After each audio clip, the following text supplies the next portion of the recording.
Hey, what's up guys? Adam with PONG DECK in the PONG DECK laboratories. Yeah, just some abandoned warehouse we found and put some PONG decks in here. But nevertheless, we're going to go over some PONG DECK tips, or tips to get the most out of your PONG DECK playing experience. So here we go. Fire it up. Alright, so we're going to start by basically talking about how you set up your PONG DECK. So obviously your PONG DECK comes in the box. Before your game, you shuffle up your PONG DECK cards. And then you have two options. First option is to put the cards under the cups. So basically you start out putting, cards where the cups would be.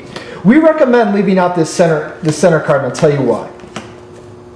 Once you put all the cards or the cups on top of the cards, it can sometimes be difficult to grab that center card. I'm not saying it's not possible, but you know how beer pong goes.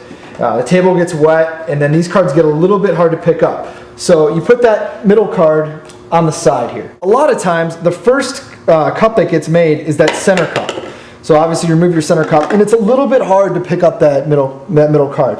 Not to be said that you can't do it, but it's just a little bit easier to leave that one on the side, and that way you can just flip it over when that one gets made. The ones on the outside, when those get made, it's really easy to pick those up. So like I said, just leave that middle card out, and it'll make your life a lot easier. Hey guys, this is going to be your second way to set up PONG DECK. First, you throw your cups down, no cards underneath. Second, you take your PONG DECK, you shuffle it up. You're going to just eyeball it, split it in half, put one half down on one side, the other half down on the other side.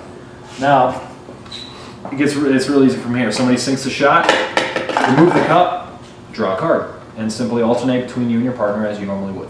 Aside from card placement, you can also set up your deck differently for how you want to play the game. PONG DECK is divided into red cards and blue cards, as you may have seen in some of our previous videos.